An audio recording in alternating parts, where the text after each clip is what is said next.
Hello students, let's continue with our chapter, that is chapter number 8, India's climate, vegetation and wildlife.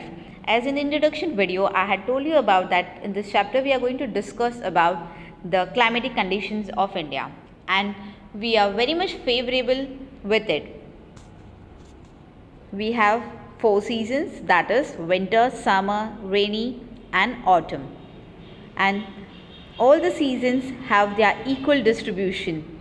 Correct? The snow are wonderfully covered with snowy areas. Summer season where people, especially kids, love to visit beaches, and rainy season where we get good amount of holidays, and autumn season where we enjoy the weather as well as the pleasant climate. So how does it work? Let us understand that. Winter season. Why do we receive snowfall and winter season in the northern part? During the winter season, the sun rays do not fall directly in the region. As a result, the temperatures are quite low in the northern India. So, if we see the map of India, okay, the northern part is on the head of the northern part is on the is at the head, and that is why when the sun rays are not able to reach there and there is a slanting rays there, the temperature is cooling, and that is why we receive snowfall. Then comes the summer season, the hottest weather, okay, the deserted area. In the hot weather season, sun rays more or less directly fall in this region. Temperature becomes very high. Hot and dry winds called such as loo blow during the day, and even Ahmedabad is experiencing such hot winds such called as loo, right? And Rajasthan, there are many other parts which has the desert, and the Thar desert is the famous desert which has been located in India. Most of the people love rainy season. They get to enjoy in rain, they get wet in rain, especially kids love rainy season.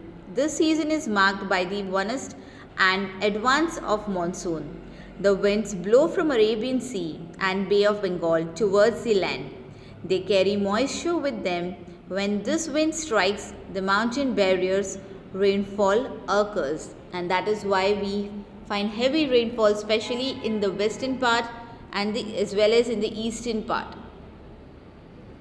See how the water gets blocked and how the people, but it's not only about the hazards faced, along with that people do enjoy sitting at home and they get holidays as well.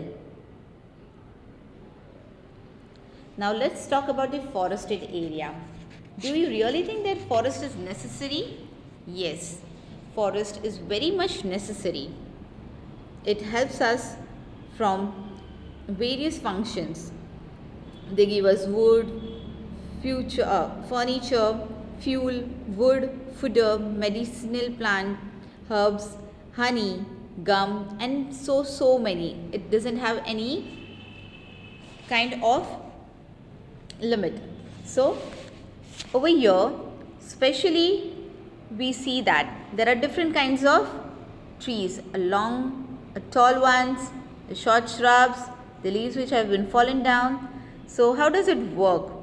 The lowest is shrub layer, okay, the small shrubs. Then it goes to this part. When we go to this part, see, you can see small trees over here that are called as young trees.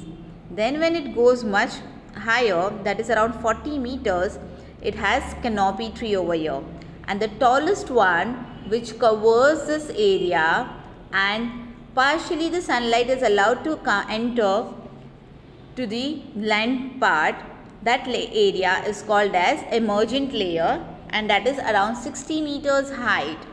Okay, so the lowest part, the ground layer, that is 1.5 meters around, this part receives less sunlight, and that is how the forest is being grown. But what do we do with it? Forests are the natural habitat of wildlife. Natural vegetation has been destroyed to a large extent because of the reckless cutting of trees. And that is what we are doing. We are cutting down trees for our basic needs, our things. But what about without forest? Do we get a natural vegetation, natural climate, good oxygen? We should plant more trees and protect the existing ones and make people aware of the importance of trees. We can have special programs like One Mahotsav to involve more people in making our green earth. So, kids, do one thing on your birthdays or on a particular Sundays, make a day that on that particular day you are planting trees so that it is going to help you in the future. Now let's just talk about the wildlife of India. Forests are home of variety of wildlife. There are thousands of species of animals and a large variety of reptiles, amphibians, mammals, birds, insects and worms which dwell in the forest. So it's a very famous movie, Jungle Book, right? We saw that how carefully we take care of animals as well as humans are taking care of this wildlife too.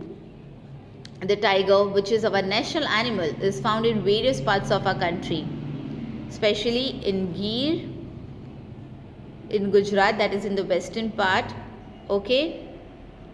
Then elephants are found in Assam as well as Karnataka. So this part is mostly for elephants. Then camels again near the deserted area.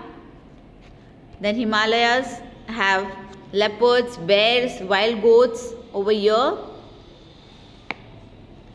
Not only animals, we do also take care of birds, and we have n numbers of different birds, especially peacocks, our national bird. In order to protect them, many national parks, sanctuaries and biospheres reserves have been set up. The government has also started Project Tiger and Project Elephants to protect these animals.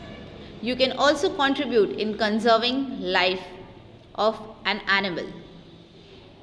So, do take care of animals because in future we need forest. Along with forest, we do need animals which are usually very much helpful to us. Especially you can refuse to buy things made from parts of bodies of animals such as their bones, horns, fur, skin and feather. So hopefully students, you have understood about the wildlife and all the climatic conditions of the India. Thank you.